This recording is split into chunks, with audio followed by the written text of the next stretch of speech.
दिवसात महाराष्ट्र राज्याचे मुख्यमंत्री देवेंद्र फडणवीस यांनी शहर उत्तरचे आमदार विजयकुमार देशमुख यांच्या शब्दाला मोठा मान दिलाय आणि यावरून या संदर्भाच्या चर्चांना मोठं उधाण आलंय।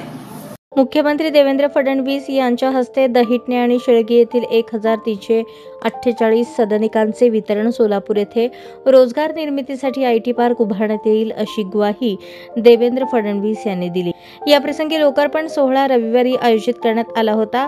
याप्रसंगी मुख्यमंत्री देवेंद्र फडणवीस यांनी लवकरच आयटी पार्क सुरू करू अशी ग्वाही दिली, परंतु सोलापुरातील दोन्ही आमदारांच्या कार्यकर्त्यांची दिवसभर पोस्ट व्हायरल झाली। देवेंद्र दादा म्हणतात, वर्षा निवासस्थानी पश्चिम महाराष्ट्रातल्या आमदारांची बैठक झाली, त्यावेळी मी आपणाकडे सोलापुरात उद्योग क्षेत्रातून आयटी पार्क मंजूर करण्याची मागणी केली होती। या संदर्भात 15 जुलै 2025 रोजी लेखी निवेदन सुद्धा दिले होते।